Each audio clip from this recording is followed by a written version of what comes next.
very rewarding to have an element of risk. But some routes I think are a bit unjustifiable. So I think it's kind of finding a balance.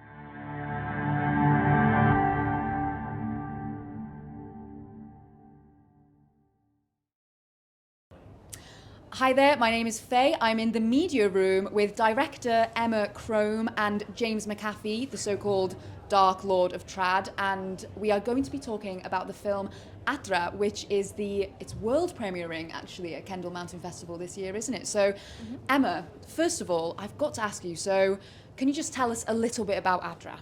Sure, yeah. I mean, it's a film about the community, the history, the culture of rock climbing in North Wales, which is a super special place. It's probably like one of the, has the longest history of rock climbing maybe anywhere in the world.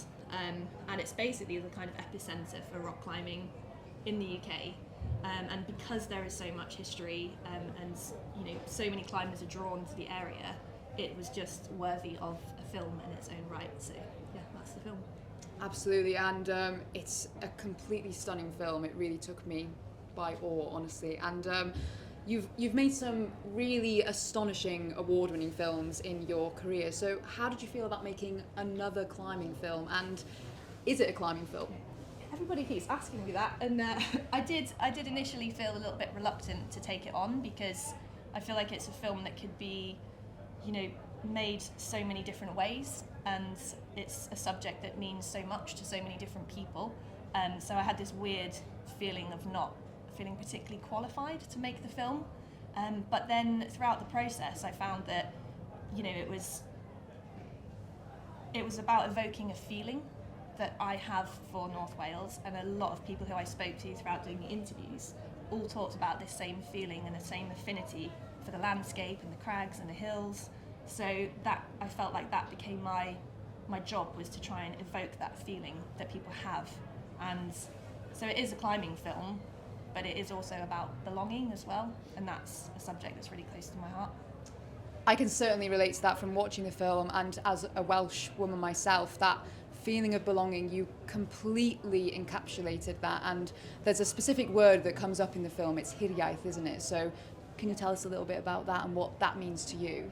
Yeah, so hiraeth is a word, you'll know better than I do being Welsh, but it means like a deep sense of longing for home, and that's something that I've always felt for Wales. I come from Devon originally, and I spent a lot of my childhood in Wales, staying with my great uncle and auntie, and growing up every time I would go home from the holiday, I would always really miss Wales. But it wasn't until later on in life that I came to understand hiraeth, and I heard the word, and I felt like, oh, that's the feeling that I've always had. And there's no direct translation in English for hiraeth. So, and lots of other people again talked about that feeling as well. So that felt a very pertinent thing to include in the film.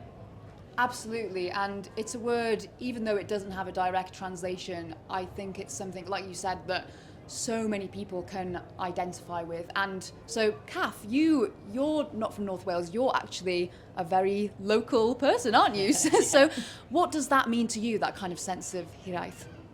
Well, that is one of my favourite Welsh words, that and cerddoriaeth, the music. But yeah, I guess the two places I am most fond of in the world are Llanberis Pass and the Borrowdale Valley in the Lake District. And as Emma mentioned, it's just a fantastic landscape. It's got a lot of historical climbs and a fantastic community. And just going for hikes around Llanpadarn on an evening, the sun's setting, you see Cribgoch, Ruthfa, and the Llanberis Pass. It's a magical place.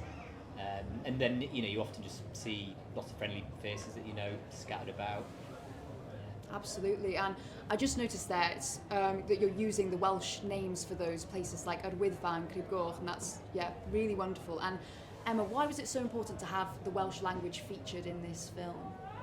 I think we were quite conscious when we started making it that there is a lot of sort of incomers to Llanberis, and a lot of people who kind of dip in and out, and there has been a long history of almost colonialism in Wales. So we just really wanted to pay tribute to the Welsh language, because as Jim Perrin mentions in the film, actually the first probably the first recorded climb of Slans and Gully on Lewis. It was by the Welsh copper miners. Yet the earliest recorded climb is by the English kind of pioneers that came in afterwards, and were using it for training for the Alps and the Himalayas. So we were very conscious that there's a long history to those Welsh hills, outside of the English history, and it just felt like it was a no-brainer basically to have the Welsh language front and centre. Absolutely. And Kath, so you feature in this film, and I just wanted to know, what are some of your standout moments? Well, I guess I do love the 80s stuff, but I guess Lewis and Zoe both come across brilliantly. And Emma asked advice for who to be in the film, and those were the two people put forward who, both from the area, first language Welsh, both great climbers and both lovely people in very different ways. Lewis was a miserable little shit when he came on youth meet as a kid, whereas Zoe was always kind of bouncing, bubbly, and brought this positive energy. Whereas Lewis is, renovated into a positive energy, and then he's helped out in youth meets. They've both helped out in the odd rave. So yeah, I just thought it was wonderful, seeing them do amazing routes, all quite varied routes in different Welsh landscapes. So yeah, hard to pick an exact moment in the movie, but yeah, it was you were a joy spot on to in your watch. recommendation as well. Cheers, Emma. They were the first two that you recommended when I asked, and I went straight to Kath and said, who would you recommend? And he said Lewis and Zoe, and he was absolutely right. They were amazing. Brilliant. And so a lot of the film, it kind of delves into the spirit of adventure climbing, something that we, I don't know, might have lost a sense of recently in the past couple of years. I don't know, how do you, Kath, as an epic trad climber, how do you feel about that, in the sense of, perhaps I feel like climbing E2 a couple of years ago would have been so much more risky than maybe climbing E6 now. What are your kind of thoughts on that? Yeah, I think climbing has become a bit banal on some of the media trends. It's about just the grade this, the grade that, and so does this. Whereas, especially that trad climbing, it doesn't matter what grade you're climbing. You're going out for a good adventure, with your friends, on your own or whatever. And things like tennis shoe and on a Idwell slabs, just you're in a beautiful landscape, having a good time. The climbing might not be that challenging, but you're still able to have a great day. And within the Welsh landscape, I think North Wales is probably some of the best climbing in the world for sure. And certainly with with the community network that's there. But for the size, stuff like Cenotaph Corner, Cemetery Gates, Lord of the Flies, they compare well to any single pitch routes you get anywhere in the world, and Left Wall, and the routes at Gogarth as well.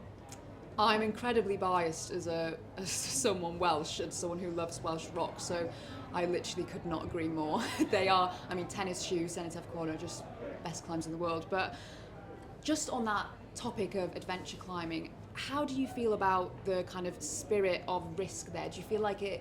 How do you feel like it should be reflected now? And do you feel like you'd like to see it reflected again in the climbing scene? In the 1980s, I think there was just too high a risk. There's people doing fantastically dangerous things.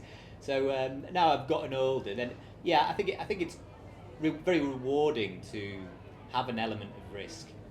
But some routes I think are a bit unjustifiable.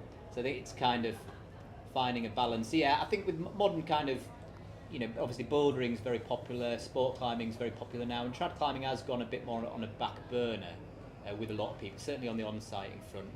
I'd obviously, from that background, I think it's got a lot to offer. So I think it is worth, I think it's safer than mountain biking, so it's worth a little bit of risk. Absolutely. Personally, I feel like the times when I've hurt myself more are actually bouldering. Yeah.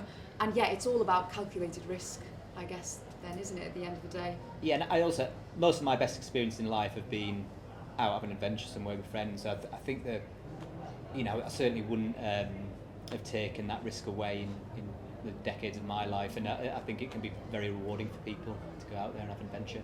Fascinating. So I've got one final question actually for both of you. So Adra means home in Welsh, and how has the film process kind of changed your view of home?